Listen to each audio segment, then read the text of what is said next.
Faisal got very upset by what was being said, and he was going to shoot him.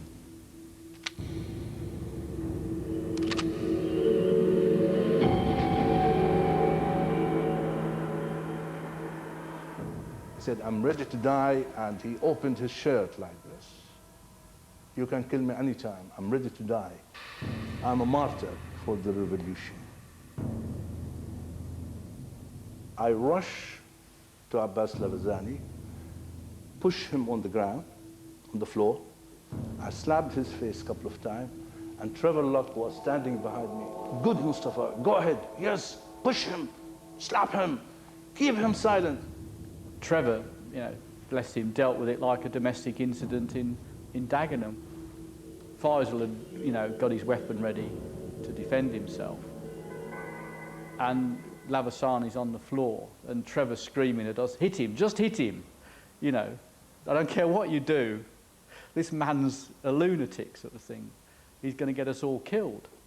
And I told Lavazani at the time, "Well, look, if you are ready to die, go and die somewhere else. Not here, for God's sake.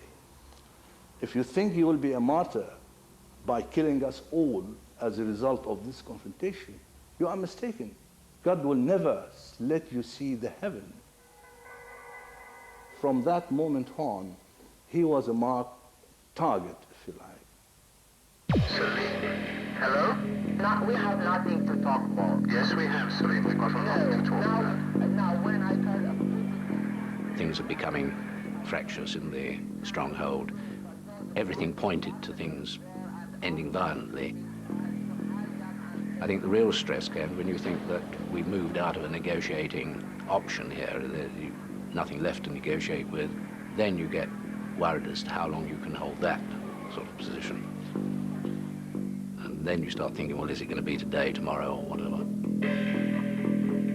The SAS are updated on the gunmen's new belligerence. They bother not. If you go near aggression straight off, you will put people off. Even though somebody could be stood there with a weapon pointing at you, but if you're running towards him, yeah, he will become frightened, yeah, because you're aggressive. We were young, we were immortal, nobody could beat us. We were the best. We believed wholeheartedly that we were the best, and we knew that we were quite capable of dealing with any scenario that terrorists thrust upon us. Inside the embassy, the strain is taking its toll. The situation was getting really bad, and I was in a pretty bad shape, feeling hot and cold all the time, sweating, shivering, as if I was having a kind of fever. I was all the time under stress.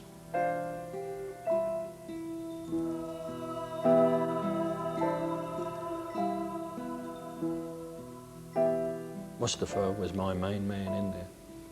He was my interpreter. We worked very hard together to get them to see sense. And as far as I was concerned, Mustafa was some sort of man. And I was pleased to have him on my side. And I don't mind admitting, on the 5th day, he said, "Things are very bad here, Mr. Trevor. I can't take any more."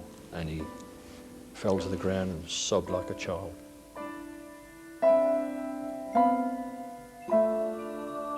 Salim agrees to release Mustafa on condition that he tells the outside world of their cause.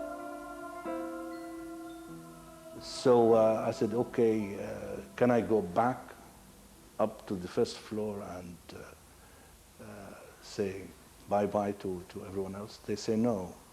I said, "Well, at least let me say bye to Sim Harris and Trevor Locke," which they accepted. I went up there and I told them what Salim informed me about my release. We hugged and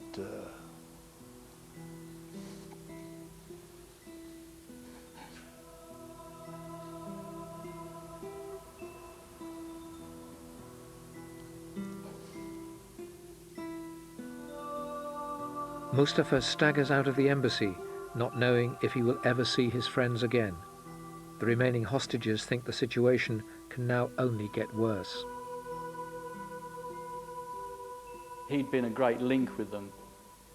And I said to Trevor, basically we were the last two left negotiating, really, with the terrorists inside.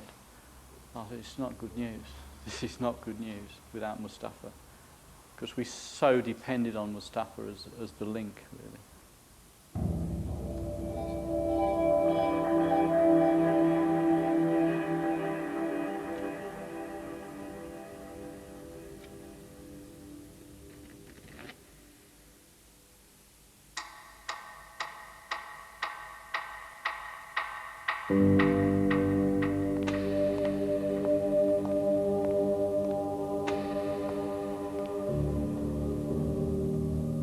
The gunmen are becoming increasingly desperate. They're demanding that 3 Arab ambassadors should come to the embassy and negotiate safe passage out of the country. They've been assured by Sami, their minder, that they'll be able to leave Britain safely. The promise is a lie. Sami has set them up. They believed that there would be named ambassadors that would ensure their safe exit from this country, and believed we were denying them. And so we did get to that point where it was almost inevitable that we could not carry on negotiating. There's deadlock. Salim is reaching boiling point and blames the police for stalling the arrival of the ambassadors. You can telephone that bloody bastard ambassadors why they take the time, why they kill the time. The Arab ambassadors... They want to talk about, are they going to planning for a war just for discussion? They can send one of them here. We have nothing to say more. We will kill one at 6:25 minutes. Salim.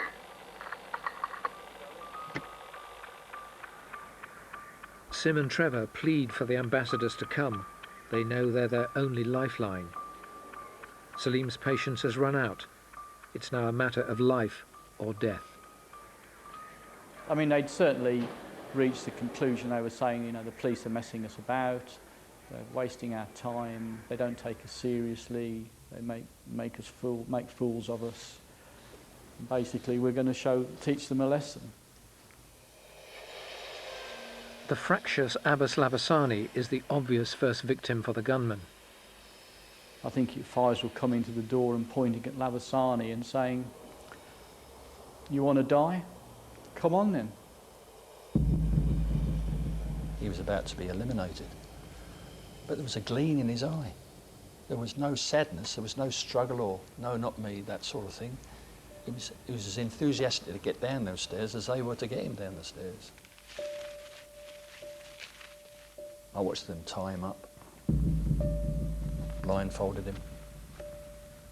He said, "Please, Mr. Trevor, don't worry, I'm not afraid to die." And I did nothing. Oh, I don't like myself because I did nothing. I knew I had a gun. It's just the time I draw my gun and I try and save this innocent lamb, as I used to look upon him as an innocent lamb. But in here, I so desperately wanted to do something, but I did nothing. And I didn't like myself because of that.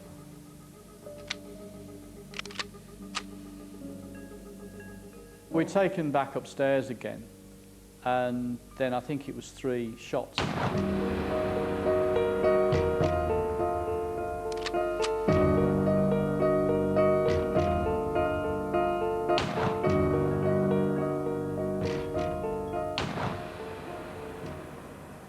And we just sat there, just like you could have heard a pin drop. Most of the time there was chatter going on, but you could just hear a pin drop. Everybody was just so tense. I heard bang, and then immediately after, followed by 2 more shots. That was bang.